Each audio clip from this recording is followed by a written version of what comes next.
तो सरकार से इस तरह के संकेत मिल रहे हैं कि सरकार नरम पड़ सकती है। क्या सरकार नरम पड़ेगी? क्या भूमि अधिग्रहण अध्यादेश पर जो विधेयक बनकर आएगा उसको लेकर चर्चा में सरकार क्या इसमें संशोधन कर सकती है? क्या सरकार इस बात को लेकर चिंतित है कि उसकी छवि किसान विरोधी पेश की जा सकती है? क्या सरकार का ये अध्यादेश किसान विरोधी अध्यादेश है? इन्हीं तमाम मुद्दों पर बात करने के लिए हमारे साथ मेहमानों का एक खास पैनल जुड़ा हुआ है। हमारे साथ हैं भारतीय जनता पार्टी के राष्ट्रीय प्रवक्ता जीवीएल नरसिम्हा राव साहब, हमारे साथ हैं कांग्रेस की राष्ट्रीय नेता रीता बहुगुणा जोशी जी, हमारे साथ हैं सीपीआई की वरिष्ठ नेता अमरजीत कौर जी, हमारे साथ वरिष्ठ पत्रकार प्रांजल शर्मा मौजूद हैं, हमारे साथ सत्यपाल चौधरी जी हैं किसान नेता, हमारे साथ वरिष्ठ पत्रकार राजेश रपरिया जी मौजूद हैं। नरसिम्हा राव साहब, बड़ा सवाल उठ रहा है सरकार पर। लोग कह रहे हैं कि ये गवर्नेंस की सरकार नहीं, ऑर्डिनेंस की सरकार है।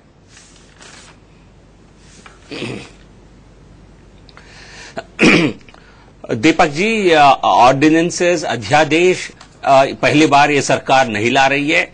ये कांग्रेस के कार्यकाल में, यूपीए कार्यकाल में, उसके पहले इंदिरा गांधी सबसे ज्यादा अध्यादेश देने वाली नेता इंदिरा गांधी थी। नेहरू जी के समय से लेकर हर सरकार ने अध्यादेश को एक माध्यम के रूप में यूज किया है और ये कानूनी तहत और संविधान के तहत माध्यम के खिलाफ थे। आप मनमोहन सिंह की आलोचना करते थे, आप बाकी नेताओं की आलोचना करते थे।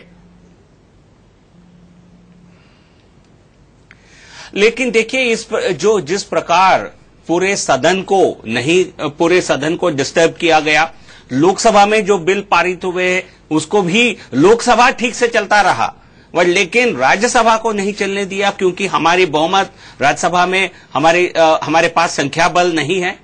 और जिस प्रकार पूरे वॉश आउट हो गया था पिछला सदन, और ये ऐसे कानून है, ये ऐसे विषय है जिसको लेकर तुरंत यदि हम सरकार कदम नहीं उठाती है तो देश को बहुत बड़ा नुकसान होने वाला है। हमें आर्थिक प्रगति करने की बहुत जरूरी है क्योंकि हमारी जो अर्थतंत्र है काफी खत्म हो चुका है। काफी हद तक यूपीए के कार्यकाल में जिस प्रकार हमारी ग्रोथ की दर 5% से कम हो गया है, उसको उठाना और एम्प्लॉयमेंट देना लोगों को, ये सरकार के सामने बहुत सारे चैलेंजेस हैं। इसलिए समय की कमी के कारण सरकार को ये माध्यम लेना पड़ा। लेकिन इस सदन के दौरान इस कानून को लैंड एक्विजिशन जो एक्ट है उसमें अमेंडमेंट करने की अभी जरूरत है। और हमारे विचार से ये कानून किसान के हित में है। जो भी प्रपोज चेंजेस हैं, अमेंडमेंट्स हैं, अध्यादेश में जो भी पहलू है, ये किसान हित में है और देश के हित में है। बिना इसको समझे, बिना इसके पहलू को देखे हुए, आई थिंक एक हो सकता है एक अनजानी में ऐसा कहा जा रहा है या एक साजिश के तहत इसको ऐसा पेश किया जा रहा है कि इसका कुछ किसान से इसका नुकसान हो। मैं पहले आपको याद दिलाना चाहूंगा, सबसे पहले कांग्रेस सरकार के, कांग्रेस शासित राज्य जो थे देश के, वही सबसे पहले इसमें डिमांड करने वाले थे। लगभग सभी राज्यों में सहमति है, सरकारों की तरफ से सहमति है, क्योंकि 2014 के पूरे साल में लैंड एक्विजिशन बिल्कुल नहीं हो पाया। सारे प्रोजेक्ट्स, डेवलपमेंट प्रोजेक्ट्स खत्म हो चुके हैं, आगे नहीं बढ़ रहे हैं। तो एक बहुत बड़ा बाधा विकास के माध्यम में लैंड एक्विजिशन नहीं कर पाना, ये एक बहुत बड़ा बाधा के रूप में उभरा है। तो देश के सामने ये सवाल है, क्या हम विकास में आगे बढ़े, चलिए विकास किसका इस परिवर्तन से हम लड़ते रहें और कोई कानून में कोई परिवर्तन न करें। चलिए विकास किसका हो, ये भी एक बहुत बड़ा सवाल है। किसान का भी, इसमें किसान, गरीब, ये भी एक बहुत बड़ा सवाल है। मैं इस पर आऊंगा, हम बड़ी बहस करेंगे, जनता का हम बड़ी बहस कर रहे हैं। 2014 के चुनाव में मोदी जी ने इसके नाम पर वोट मांगा था या नहीं, मैं ये सवाल भी आपसे पूछूंगा। लंबी बहस है हमारी, 1 घंटे चलेगी, पूरा वक्त मिलेगा आपको, पूरा वक्त लिया है आपने। लेकिन रीता बहुगुणा जोशी जी, बड़ा सवाल मेरे पास ये है कि कांग्रेस नींद से जागी है, पर बड़ी देर से जागी है इस अध्यादेश पर। आप तो चुप बैठे रहे, अब राहुल गांधी जी भी जा रहे हैं, इस पर धरना नहीं दे रहे, वो तो छुट्टी पे चले गए। आधे अधूरे मन से कर रहे हैं आप सरकार की खिलाफत। मैं आपसे कुछ बातें बहुत स्पष्टता बोलना चाहती हूँ। सबसे पहले तो ये कि जो हमारे विद्वान भारतीय जनता पार्टी के प्रवक्ता हैं, वो ये जान जाए कि एनडीए के राजनीतिक घटकों और कॉरपोरेट वर्ल्ड, कॉरपोरेट की जो दुनिया है पूंजीपतियों की, उनके अलावा इस देश का हर नागरिक ये मान रहा है कि यह अध्यादेश पूंजीपतियों को लाभ देने के लिए और बेशकीमती जमीनों पर पूंजीपतियों का कॉरपोरेट्स के कब्जे के लिए किया जा रहा है। अरे आपने SEZ का प्लान किस लिए बनाया था? रीता बहुगुणा जोशी जी, कितने SEZ बने? आपने उनको 10 मिनट बोलने दिया। चौरसिया जी, आप अच्छा ठीक है, बोलिए, आप बोलिए। 1.5 मिनट तो बोलने दीजिए। 10 मिनट नहीं दिया उनको, 6 मिनट दिया, आप भी बोलिए 6 मिनट। मुझे 1.5 मिनट दे दीजिए, कोई प्रॉब्लम नहीं है। देखिए, मेरा कहना इतना है कि एक अध्यादेश बना, कि एक बना हमारा कानून, बहुत मशक्कत के बाद 4 साल चर्चा हुई, 10 बार सर्वदलीय बैठकें हुई, उस सिलेक्ट कमेटी को गया। आदरणीय सुमित्रा महाजन जी उस सिलेक्ट कमेटी की चेयरपर्सन थी। उन्होंने 26 संशोधन सुझाए, 24 स्वीकार हो गए। उसके बाद भी सुषमा स्वराज जी ने 1 और रविशंकर प्रसाद जी ने 2 संशोधन और सुझाए, वो भी स्वीकृत हो गए। और भारतीय जनता पार्टी के एक MP ने 2013 में वोट डाला, और वोट डालने के बाद ये अध्यादेश, ये हमारा कानून भूमि अधिग्रहण अधिनियम का बना। तो अब जब इसको सर्व स्वीकृति मिल चुकी, किसानों के हक में खूबसूरत बन गया कानून, तो उसमें अध्यादेश लाने की क्या आवश्यकता? तो ये बात इनको समझनी चाहिए कि एक तंत्रवाद नहीं है, ये लोकतंत्र है, और लोकतंत्र में सदन का लिया हुआ निर्णय आप बदल दें अध्यादेश से, ये अस्वीकारनीय है। दूसरी बात, हमारा नाराजगी क्या है? देखिए, SEZ का जब दौर शुरू हुआ, 2000 का जब सन शुरू हुआ, तो हम लोगों ने ये देखा कि हर जगह किसानों को नाराजगी थी, औने पौने दाम में उनकी जमीनें ली जा रही थी। सोनिया जी ने तब मनमोहन सिंह जी से निवेदन किया कि इसको रोक दीजिए और सर्वे करिए कि कैसे भूमि का अधिग्रहण हो। बहुत चर्चा के बाद तब ये कानून बना कि बिना उनकी सहमति के ना हो। शोषणवादी तत्व को निकाला गया, किसान और विक्रेता और खरीदार के बीच समझौता हो, 80% किसान तैयार हो तब सरकार उसमें हस्तक्षेप करे। आज उसको डाइल्यूट कर दिया, 80% को गिरा के 50% कर दिया, सरलीकरण कर दिया। इसके अलावा 5 साल अगर भूमि पर काम शुरू नहीं होता अधिग्रहण के बाद, तो किसान को जमीन वापस करने के बारे में विचार किया जाए, और कौन से रेट्स दिए जाएं, और जो भूमिहीन श्रमिक हैं उनका पुनर्वास कैसे हो, रोजगार कैसे चले, जो किसान बेदखल हो रहा है उसका पुनर्वास कैसा हो। बहुत डाइल्यूट कर दिए गए हैं लॉज। तो हम लोगों का ये कहना है कि पूरे राष्ट्र के मंथन के बाद जब एक मसौदा तैयार हुआ, कानून बना, तो उसको अगर ये छू रहे हैं तो जंगल और जमीन पर कॉर्पोरेट्स का कब्जा होगा, इस देश में किसान और हमारी बेशकीमती जमीन बर्बाद होगी। आपको मालूम है चौरसिया जी कि लाखों हेक्टेयर जमीन आज भी पूंजीपतियों के हाथ में है, कॉर्पोरेट्स के। लिया किसी काम के लिए, फिर किसी और काम में लगाया, लिया किसी और काम के लिए, बेच लिया। आज भी लाखों एकड़ जमीन खाली पड़ी हुई है जो उपयोग नहीं की जा रही है। तो हमारा कहना यह है कि जब इतनी जमीन पड़ी है और हम देख रहे हैं कि जमीन पे कब्जे के लिए ये काम होता है, तो हम किसानों का हक नहीं जाने देंगे। रीता जी, आपका टाइम हो गया, लेकिन मैं काउंटर सवाल यही पूछ रहा हूँ। पारसौल तक लाए, ठीक है, मैं आपसे पारसौल तक लाए। राहुल जी की बात ने चर्चा की, उन्हीं के प्रयासों से यह मसौदा तैयार हुआ। उन्होंने अपनी सरकार पर, यूपीए की सरकार पर दबाव बनाया था और जनहित में ये बना। तो आज हम क्यों उसको डाइल्यूट होने देंगे? राहुल जी का, कांग्रेस का, सोनिया जी का, एक एक देश का नागरिक चाहता है कि ये कानून जस का तस रहे और ये अध्यादेश वापस हो, निरस्त हो। लेकिन अमरजीत कौर जी, 1, 2, 3, 4 4 पॉइंट गिनाइए, मैं उस पर ही बहस को आगे बढ़ाता हूं जिस पर आपको ऑब्जेक्शन है। और मैं चाहूंगा संक्षेप में, मुझे लग रहा है कि हम इलेक्शन स्पीचेस करते जा रहे हैं, बहस नहीं कर पा रहे हैं, मुद्दे पर आ ही नहीं पा रहे। जी, मैं बिल्कुल पिन पॉइंट करूंगी। पहली बात तो ये, मैं बिल्कुल आपसे सहमत हूं कि ऑर्डिनेंस राज को चलाने की प्रयास है। आर्गुमेंट सारे वो के वो हैं। जब कांग्रेस सत्ता में थी और ये लोग विपक्ष में थे तो ये आर्गुमेंट्स देते थे, अब ये सत्ता में बैठ करके वही से आर्गुमेंट्स दे रहे हैं जो पहले सत्ता पक्ष देता था। दूसरी बात जो मैं कहना चाहती हूँ, सारे वो के वो हैं। जब कांग्रेस सत्ता में थी और ये लोग विपक्ष में थे तो ये आर्गुमेंट्स देते थे, अब ये सत्ता में बैठ करके वही से आर्गुमेंट्स दे रहे हैं जो पहले सत्ता पक्ष देता था। दूसरी बात जो मैं कहना चाहती हूं कि बिल्कुल सही गिनाया गया कि सुमित्रा महाजन जी उस पार्लियामेंट्री कमेटी की चेयरपर्सन थी जिसमें ये फैसले हुए। तो ये कांग्रेस और बीजेपी की सहमति के साथ चरित्र में क्यों जा रहे हैं? हम चरित्र में क्यों समय बर्बाद कर रहे हैं? नहीं लाना चाहिए था। दीपक जी कोई स्पेसिफिक इश्यूज बात करें। नहीं, ऑर्डिनेंस नहीं लाना चाहिए था। मुझे अब बात पूरी करने दीजिए, मेरी बारी है ना। तीसरी बात जो ये कही गई है, तीसरी मेरी बात तो पूरी करने दीजिए कि तीसरी बात जो कही जा रही है कि इससे विकास होगा और एम्प्लॉयमेंट जनरेशन होगी।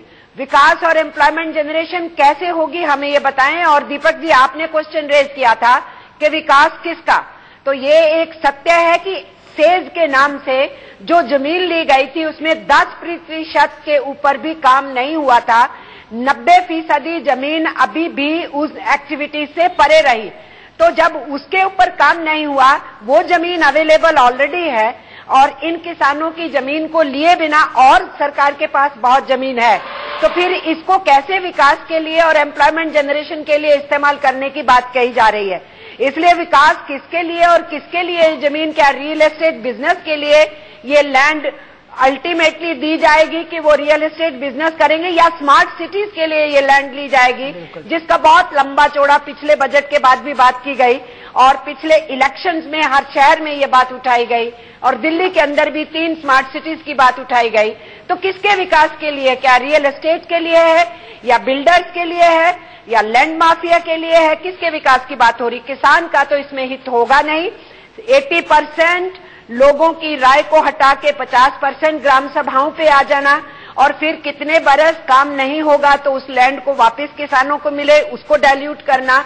और जो सारा का सारा इश्यू है, हम लोगों ने तो जो उस कमेटी ने रिकमेंडेशन दी थी उसके भी बियॉन्ड जा रहे थे। हम ये कह रहे थे कि कम से कम 25-30 बरस तक जो किसानों की जमीन ली जाएगी और इस जमीन के इर्द गिर्द जिन लोगों का काम है उनकी रिहैबिलिटेशन के साथ साथ किसानों को वहां होने वाली एक्टिविटी से जो रेवेन्यू जनरेट होगा बहुत बरसों तक उनको उसमें से कुछ शेयर मिलना चाहिए। लेकिन वो तो पास नहीं हुआ, वो हम कम्युनिस्ट पार्टी ने और लेफ्ट पार्टीज ने उठाया था। पर जो है उसको भी डाइल्यूट करना और मार्केट रेट से ज्यादा रेट देने की बात थी और अब गवर्नमेंट कहे हम उसमें रोल अदा नहीं करेंगे, जिसने जमीन लेनी है वो सीधा जाके किसानों से बात करेगा। तो ये किसानों को शार्क्स के सामने फेंकने वाली बात है। ये सीधे सीधे लैंड माफिया को और बिल्डर माफिया को स्मार्ट सिटीज के नाम पे जमीन किसानों की छीनी जाएगी। इससे फूड सिक्योरिटी नहीं होगी, इस देश का बहुत भयंकर इससे नुकसान होगा।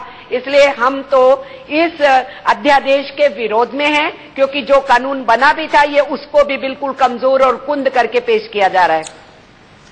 अगर ये किसानों के हित में है तो मैं ये जानना चाहता हूं कि आपने 5 क्लॉजेस के लिए डिफेंस, इंफ्रास्ट्रक्चर और साथ ही साथ डेवलपमेंट के नाम पर, हॉस्पिटल बनाने के नाम पर, सरकारी स्कूल बनाने के नाम पर, प्राइवेट स्कूल बनाने के नाम पर, एजुकेशन के नाम पर जो अनिवार्य सहमति का प्रावधान था उसको आपने हटा दिया है। 80% किसानों से सहमति का प्रावधान था, उसको आपने हटा दिया है।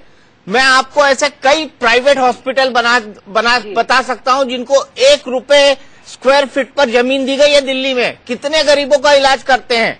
अगर ऐसे अस्पतालों का जाल अपोलो, हाँ कई सारे हॉस्पिटल हैं, जीवी नरसिम्हा राव साहब, अगर ऐसे अस्पतालों का जाल बिछ जाएगा, इन पूरे के पूरे जो एक्वायर्ड लैंड है उसका सरकार क्या करेगी? ये तो पूरा पूंजीपतियों के हाथ में चला जाएगा। 3 सितारा और 4 सितारा होटल खुल जाएंगे इंफ्रास्ट्रक्चर डेवलपमेंट और टूरिज्म के नाम पर, तो इन किसानों का क्या होगा?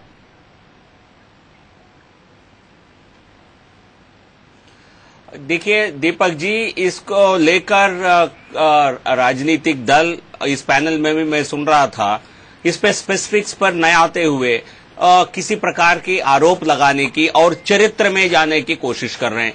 मैं आपको जो 5 एरियाज हैं, मैं इससे स्पेसिफिक्स पे बात करना चाहता हूं, क्योंकि मैंने ऐसे 2-4 डिस्कशंस में बैठा हूं, उसमें मुझे इससे कुछ बात निकल के नहीं आई थी। क्या डिफेंस एस्टेब्लिशमेंट, एक विषय पर बात करिए, 10 मिनट से ज्यादा समय नहीं लगेगा।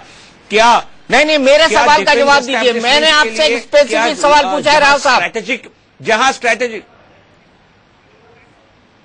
नहीं, कोई प्राइवेट हॉस्पिटल्स के लिए नहीं दिया जाएगा।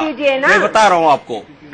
राजेश रपरिया जी काउंटर करना चाहते हैं, पीपीपी मॉडल है वहां पर, स्पेसिफिकली बता रहा हूं। उसका जवाब दीजिए। ये आप जो संशोधन लाए हैं, ऑर्डिनेंस है, उसमें पीपीपी मॉडल के लिए प्रावधान है या नहीं है? आप दो टूक जवाब दीजिए। और हाउसिंग के लिए पीपीपी का है, पीपीपी क्या है? मॉडल पर है, इंफ्रास्ट्रक्चर पीपीपी प्रोजेक्ट वही है जिसका जिक्र कर रहे हैं कि 1 रुपए का जमीन देना और वहां इलाज नहीं होना। पीपीपी मॉडल जो है केवल और केवल उद्योगपतियों के लिए है। आगे आप बोलिए जो बोलना। इसमें नहीं ये जिसमें जो ओनरशिप जनता का पैसा प्राइवेट सेक्टर के के माध्यम लिए से जिसपे ओनरशिप सरकार का हो, ये बिल्कुल बेबुनियाद है। इस पे आपको स्पेसिफिक कोई ऑब्जेक्शन है तो उस पे हम बात कर सकते हैं। मैं तो स्पेसिफिक गिना रहा हूं ना सर। रूरल हाउसिंग, रूरल मैं छोटा सा, अगर कोई प्राइवेट हॉस्पिटल 100 करोड़ का हॉस्पिटल बनाएगा उस लैंड पर पीपीपी मॉडल में, तो क्या ओनरशिप सरकार को देगा? इसमें नरसिम्हा राव जी आपको मैं एग्जाम्पल दे रहा हूँ। ऑर्डिनेंस में ऐसा कोई प्रावधान नहीं है। पहले आप प्रावधान नहीं है, मैं बता रहा हूं आपको दीपक जी, ऐसा कोई प्राइवेट है ही नहीं है। आप गलत जानकारी दे रहे हैं। मैं आपसे कहूंगा आप प्लीज उसको ऑर्डिनेंस को निकाल के पढ़िए। ऑर्डिनेंस ही पढ़ रहा है। कोई प्राइवेट हॉस्पिटल आपको उदाहरण दे के बता रहा हूँ। गलत जानकारी नहीं है। ये पीपीपी मॉडल जिसकी आप बात कर रहे हैं, आप गलत वो कह रहे हैं। रेलवे में दीपक जी ऑलरेडी गलत लागू हो जानकारी चुका नहीं दे रहे है। हैं। ट्रुथ रेलवे यही है। अपनी जमीन दे रही है और वहाँ प्राइवेट सेक्टर के लोग फैक्ट्रियां लगा रहे हैं। काय की फैक्ट्रियां लगा रहे हैं वो भी आप सुन लीजिए। अभी तक ऐसी 6 फैक्ट्रियां लगी हैं जिसमें एक लाइब्रेरी भी शामिल है। पानी की बोतल भरी जा रही है, मालिकाना हक रेलवे का है, पानी की बोतल प्राइवेट सेक्टर का। कौन सी रॉकेट साइंस है? कौन सा उसमें पीपी मॉडल की जरूरत है? ये केवल सरकारी कोष को प्राइवेट सेक्टर को देने के लिए बात हो रही एक बड़ी साजिश है पीपीपी मॉडल। क्योंकि आपने रेलवे में जो किया है, अभी बोटलिंग प्लांट के लिए पीपीपी मॉडल आ रहा है, तो इस देश को जरूरत नहीं है उसकी। नरसिम्हा राव साहब जवाब। दीपक, ये सब गलत बातें हो रही है। इंडस्ट्रियल कॉरिडोर के बारे में ये आपकी सरकार के दस्तावेज में मौजूद है भाई, मैं कोई गलत नहीं बोल रहा। राव साहब चैलेंज। बिजनेस वर्ल्ड के एडिटर प्रांजल शर्मा इसका जवाब देना चाहते हैं। प्रांजल, मैं इंडस्ट्रियल कॉरिडोर की बात हो रही है। देखिए, मैं समझाना चाहता हूं, आप बताइए कौन सा एमएलए है और कौन सा एमपी है। आप प्लीज सुनिए इसको मेरी बात। कौन सा एमएलए या एमपी है जो नहीं चाहता कि उसके कॉन्स्टिट्यूएंसी में एक फैक्ट्री लगे और एक वहां पे नौकरियां बढ़े? ये कौन सा एमपी और एमएलए है वो नहीं चाहता कि उसके इलाके में नौकरियां बढ़े? उद्योगपतियों को गाली देना एक तरफ ठीक है, लेकिन उनकी वजह से नौकरियां भी बढ़ती हैं। आज की तारीख में जब हजारों लाखों लोग बेरोजगार हैं, उस समय आप नई फैक्ट्रियों के खिलाफ हो जाएं, ये कहां का अकलमंदी का काम है? जहां तक की बात है किसानों की, दीपक मैं आपको ये समझाना चाहता हूं, अगर ये जो सारी राजनीतिक पार्टियां जो इसका विरोध कर रही हैं, अगर वो किसानों के सचमुच साथ हैं, तो उनको हर इलाके का सर्कल रेट बढ़ाना चाहिए, जिससे जब दाम बढ़े तो मार्केट रेट पे मिले। हर जगह सर्कल रेट और बाजार का जो रेट है जमीनों का, हर राज्य में कितना फर्क है उसमें, वहीं पे घोटाला होता है। किसानों को अपना, और जो भी मालिक है जमीन का, उसको अपना पैसा नहीं मिलता है। बेनामी जो डील्स हो रही हैं उस पर उनको लगाम रखनी चाहिए। सिर्फ इस बिल के खिलाफ आवाज उठाने से कुछ नहीं होगा। यहाँ पे जरूरी है हम ये ध्यान रखें दीपक कि जिस तरह की लैंड एक्विजिशन की बात की गई है, इस अध्यादेश में कुछ ही चीजों के लिए ये जो कानून है वो हटाया गया है जो लोगों के हित में है। जो सिर्फ प्राइवेट सेक्टर को बिजनेस करने के लिए है, उसमें यह प्रावधान रखा गया है, तो ये बेकार में शोर मचाया जा रहा है। बिल्कुल प्रांजल, मैं आपके पास आऊंगा क्योंकि आप जो पॉइंट उठा रहे हैं उसके कुछ रिबटल मेरे पास हैं। हमारे साथ चौधरी साहब भी हैं जो इस पर अपने कुछ वैलिड कंसर्न रखना चाहते हैं। डिबेट बड़े इंटरेस्टिंग मोड पर है, लेकिन मुझे एक ब्रेक के लिए रुकना पड़ेगा। ब्रेक के बाद हम फौरन हाजिर होते हैं।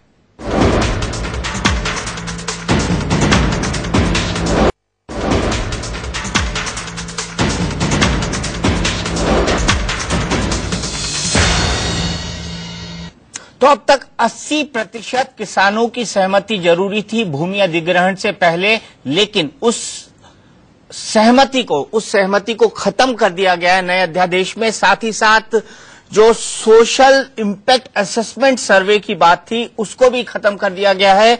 बहुफसली भूमि के अधिग्रहण जहां मल्टी क्रॉप होती है, अभी तक ये था कि उसको भी खत्म कर दिया गया है। जो आरएसएस का संगठन है, भारतीय किसान संगठन, उसका ये कहना है कि 20% भूमि बंजर पड़ी हुई है देश के अंदर। अगर सरकार को विकास करना है तो उस पूरी की पूरी भूमि का अधिग्रहण करे और उसके बाद उसको क्यों नहीं डेवलप किया जाता। वैलिड प्रश्न है। किसान अगर अधिग्रहण से नाखुश है तो वो कोर्ट के अंदर जा सकता है, लेकिन सरकार ने वो भी अधिकार छीन लिया है। ये कुछ ऐसे मुद्दे हैं जिस पर हम बहस करना चाहते हैं। लेकिन चौधरी जी, मैं सबसे पहले आना चाहूंगा, आपको लगता है कि आपकी जमीन तो 6 गुनी कीमत पर गांव की ले ली जाएगी, लेकिन जमीन लेने के बाद जो असली गेम है वो शुरू होगा लैंड यूज चेंज होने में। डेवलपमेंट वहां पर होगा और लैंड यूज चेंज होने के बाद जो एकड़ के अंदर बिकती है वो करोड़ों में बिकने लगेगी फीट के हिसाब से। देखिए, तो क्या वो उसके किसान की सही कीमत होगी 6 गुना मिलने के बाद भी? नहीं दीपक जी, देखिए हमने तो यहाँ गौतम बुद्ध नगर और गाजियाबाद में, खासकर एनसीआर में खूब देखा है। यहाँ भट्टा पारसोल यहाँ पे हुआ, बझेड़ा यहाँ पे हुआ, टप्पल यहाँ पे हुआ, रामागढ़ी यहाँ पे हुआ। किसानों ने तो क्या वो उसके किसान की सही कीमत होगी 6 गुना मिलने के बाद भी? नहीं दीपक जी, देखिए हमने तो यहाँ गौतम बुद्ध नगर और गाजियाबाद में, खासकर एनसीआर में खूब देखा है। यहाँ भट्टा पारसोल यहाँ पे हुआ, बझेड़ा यहाँ पे हुआ, टप्पल यहाँ पे हुआ, रामागढ़ी यहाँ पे हुआ। किसानों ने गोली खा के और तब इस भूमि अधिग्रहण बिल को 1894 के कानून को बदलाव किया था। और उसमें एक अंग्रेजों के उस कानून में एक प्रावधान था जो सबसे अच्छी बात थी, 5A, जिसमें आपत्ति का अधिकार था। उस आपत्ति के अधिकार के कारण, 5A के कारण हम लोग कोर्ट में जा सकते थे। हम लोग कोर्ट में गए थे नोएडा एक्सटेंशन में। हमारी रिट पे उसी वजह से, 5A की वजह से ही हम लोगों को नोएडा एक्सटेंशन पे डिनोटिफिकेशन हुआ साबेरी गांव में और फिर पूरे जिले में हुआ। तो उससे डर के जो सरकारें थी, चाहे सरकार कोई भी हो प्रदेश में, वो सब प्रॉपर्टी डीलिंग का काम करती है। हमारा ये परसेप्शन है सरकारों के बारे में। लेकिन इस सरकार ने अंग्रेज से भी बुरा काम किया है। उस सुनवाई के अधिकार को भी कानून के जरिए अपने हक को हासिल करने के, किसान के अधिकार को भी इस सरकार ने छीन लिया है। इतना बुरा काम किया हम लोग चाहते हैं। और हमारे आंखों के सामने हुआ 700 रुपए स्क्वायर मीटर में किसान की जमीन का मुआवजा तय हुआ, दिया गया गाजियाबाद और गौतम बुद्ध नगर में। और हमारे सामने ही 5,500 रुपए सत्ता के प्रतिष्ठानों में बैठे हुए लोगों ने उस पर अलॉटमेंट की दलाली खाई। और हमारे सामने ही हाई राइज बिल्डिंग जब बिकी, जब फुटों में वो बिकी, तो हमारे सामने ही वो 1.5 लाख रुपए मीटर पे बिकी। जब हम वो देखते थे, हमारी माँ बहनें जब इन बिल्डरों के यहाँ, इन सरमाएदारों के यहाँ बर्तन मांजने का काम करती थी, हमारे लोग मालीगिरी का, हमारे लोग दूध सप्लाई का, हमारे लोग ड्राइविंग का काम करते थे, तो हम खून के आंसू रोते थे कि ये हमारी जमीन है और हमारी जमीन पे लोग दलाली करके ये लोग रातों रात रईस बनने का काम कर रहे हैं। वही काम सरकार का काम होता, नियम बनाना सरकार का काम होता, कायदा कानून बनाना, उसको इम्प्लीमेंट करना। सरकार का काम प्रॉपर्टी डीलिंग करना नहीं होता। सरकार का काम किसी दूसरे के हक को छीन के, उसकी जमीन को छीन के किसी सरमाएदार को सौंपना नहीं होता। इसलिए हम कहना चाहते हैं, जो अभी प्रंजल साहब कह रहे थे, आपको तो अभी पता ही नहीं है। अरे आपको यदि अर्थशास्त्र इस देश में लागू करना है तो डॉक्टर अमृत सेन का अर्थशास्त्र लागू करो। इस देश के दस्तकारों को, इस देश के किसानों को जान के आप किसी उद्योगपति ने यदि इस देश का विकास करा हो तो हमें बता दो। यहाँ की आम जनता को जब तक उसके हुनर को आप उसके हुनर को विकसित नहीं करोगे, उसको डेवलप नहीं करोगे, अमृत सेन का अर्थशास्त्र लागू नहीं करोगे, तब तक ये देश जमीन का जो उपयोग है, देखिए सरकार का काम नहीं है खरीद फरोख्त करना। मैं आपसे सरकार खरीद सरकार नियम बनाना है। सरकार का काम नियम बनाना है। सरकार ने नियम ऐसा बना दिया कि उद्योगपतियों के हक में कई सालों से नहीं, क्यों 5A खत्म किया आपने और फिर उसके बाद में सहमति भी खत्म कर दोगे आप? लेकिन सरकार ने जो कोताही की है, सहमति क्यों खत्म कर दोगे आप किसान की? जो उपयोग हो रहा है, आप अपनी बिना सहमति के अपनी खमीज उतार के दे दो। नहीं रखी है, आप अपनी सहमति के बिना अपना पेन दे दो। आप पेन नहीं दे सकते आप अपनी सहमति के बिना। आप किसान की जमीन बिना सहमति के छीनना चाहते हो उस देश में। किस प्रकार की बात कर रहे हैं आप? मैं ये कह रहा हूं कि सरकार का काम है नियम बनाना और उस नियम के हिसाब से नियम ऐसा बनाना कि किसी की भी बिना सहमति के ऐसा नियम बनाना सरकार का काम होता है।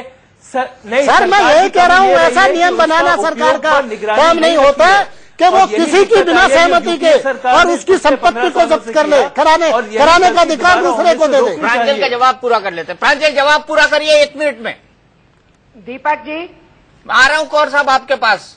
पहले किसान का दर्द दीपक, राव ये साहब कह को रहा भी हूं सुनने कि दीजिए। सरकार के नियम ऐसे होने चाहिए कि वे खरीद फरोख्त में नहीं आए, लेकिन जो जमीन बेची गई है उसका सही उपयोग हो और जिससे खरीदी गई है उसको सही दाम मिले बिना बिचौलियों के। ये सरकार का काम है, निगरानी रखे उस जमीन पे कि कैसा उसका उपयोग हो रहा है। लेकिन दिक्कत यह है कि पिछले 10-12 सालों में सरकार ने यहां पर कोताही बरती है।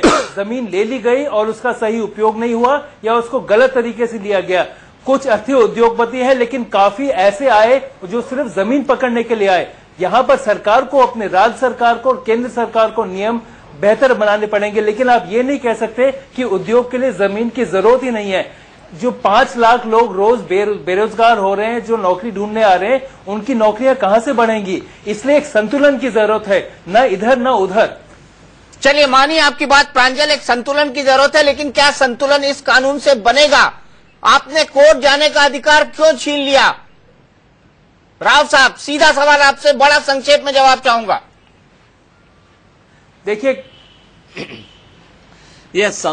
बिल्कुल संतुलन सरकार ने इसलिए किया है। प्रांजल आपसे नहीं है, प्रांजल आपसे नहीं है, राव साहब से।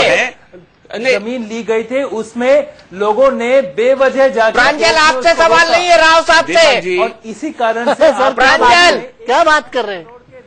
राव साहब जवाब दीजिए। कुछ मालूम नहीं।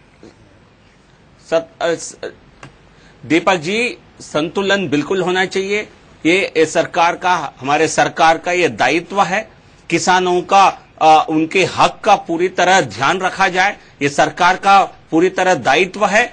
But at the same time सरकार को भी विकास के बारे में सोचना पड़ेगा।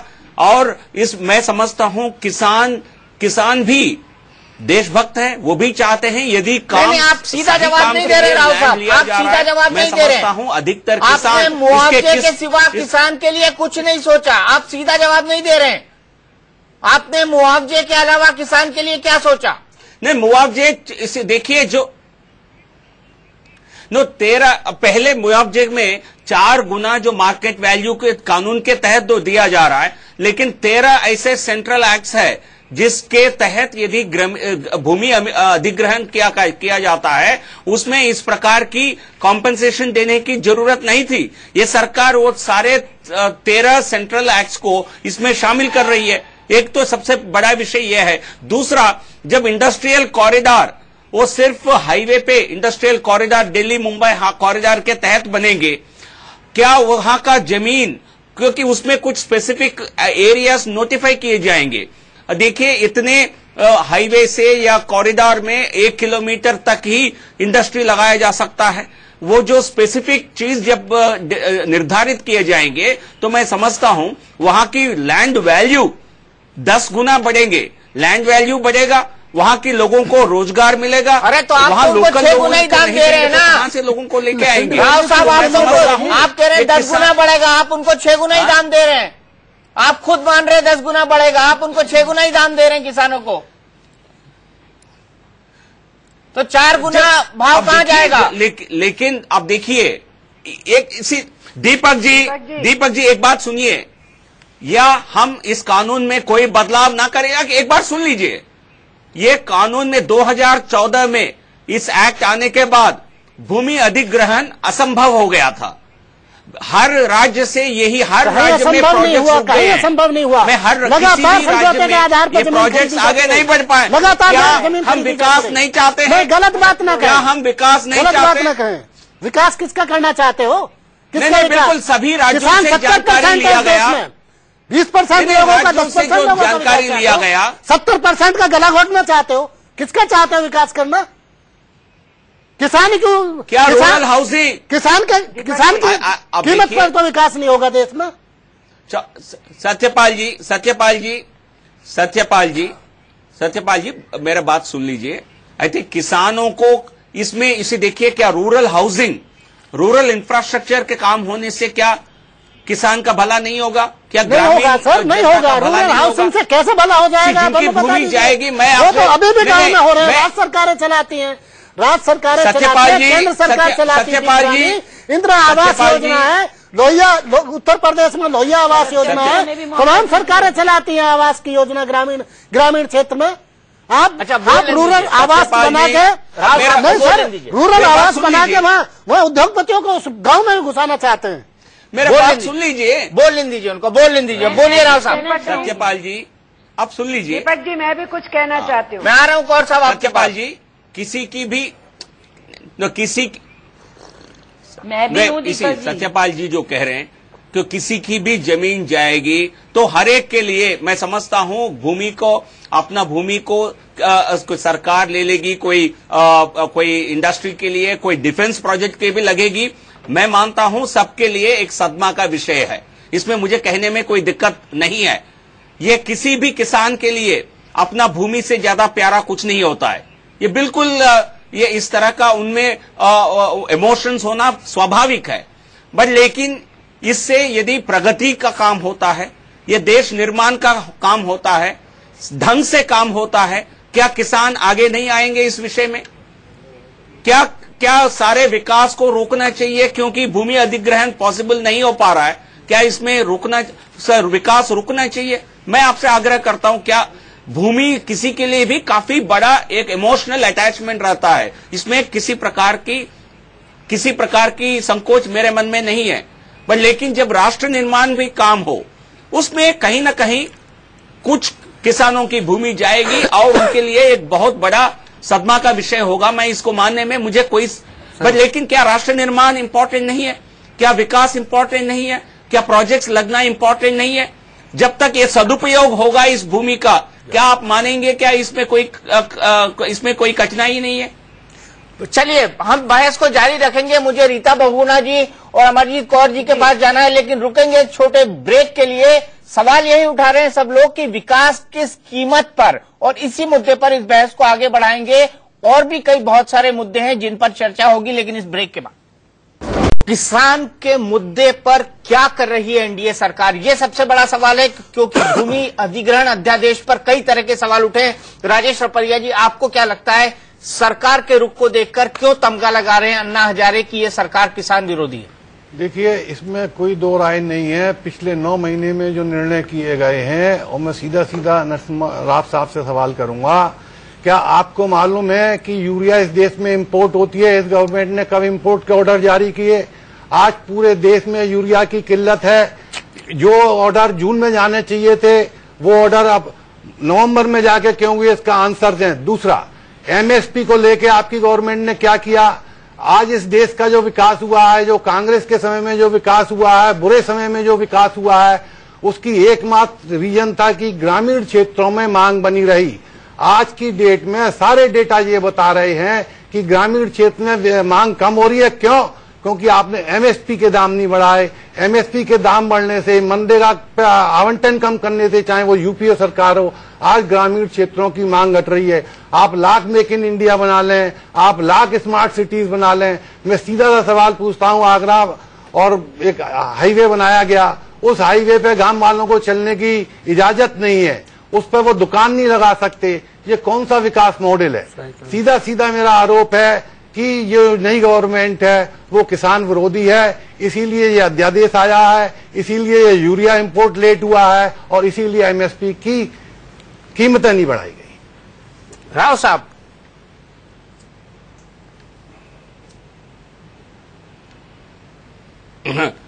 दीपक जी, आप इस प्रकार के आरोप लगा रहे हैं, मैं समझता हूं ये सारे के सारे ये बेबुनियाद आरोप हैं। इस सरकार ने किसानों का हित रखा है। आप पिछली सरकार जब WTO में इस पर बात हुआ था, जो ट्रेड फैसिलिटेशन एग्रीमेंट को लेकर इस सरकार ने जिस प्रकार वीटो लगाया, क्या वो किसानों के हित में नहीं था? क्या वो सब्सिडीज किसानों को सरकार दे पाती यदि वो ट्रेड फैसिलिटेशन एग्रीमेंट बिना कोई संशोधन हम साइन करते? क्या संभव था? क्या आप वो बात आप याद नहीं रखते हैं? क्या यूरिया के जितना इंपोर्ट हुआ पिछले साल, जितना इंपोर्ट हुआ उतना ही इस साल इंपोर्ट हुआ? क्योंकि ये सरकार किसी प्रकार की घोटाला नहीं चाहती थी। इसलिए एक ऑक्शन में पहली बार जब जो इंटरनेशनल जो प्राइसेस में ज्यादा प्राइसेस मांगे जा रहे थे, इसके कारण 1-2 महीने का कुछ डिले हो सकता है, बट लेकिन इस सरकार की नीयत साफ है। तो ये किसान के पक्ष में ये सरकार खड़ी है। आज भी ये संशोधन जो है ये किसान के हित में है, इसीलिए सरकार चर्चा कर रही है। तो किसानों के नाम पर कांग्रेस पार्टी, किसानों के नाम पर कांग्रेस पार्टी और रॉबर्ट वाड्रा, सोनिया गांधी जी के क्या सबसे बड़ा प्रॉपर्टी का कोई हड़प नहीं किया है किसी ने? क्या राहुल गांधी, आपके सोनिया गांधी जी के दामाद ने नहीं किया है? रीता बहुगुणा जी क्या करेंगे? आप बड़े बड़े दावा कर रहे थे, क्या आपके परिवार के लोग ही हड़प रहे थे? हजारों सैकड़ों करोड़ लैंड, अच्छा बड़े प्रॉपर्टी। देखिए विषय से भटक रहे हैं, बड़े प्रॉपर्टी राव साहब विषय से भटक रहे हैं हम। रीता बहुगुणा जोशी जी के पास चलता हूँ। रीता जी जी देखिए नरसिम्हा राव जी, क्योंकि एक बिल्कुल सैद्धांतिक आधार पे बात नहीं कर पा रहे हैं तो पर्सनल जा रहे हैं। इस देश में कानून सबके लिए समान है और कानून उसको देखेगा।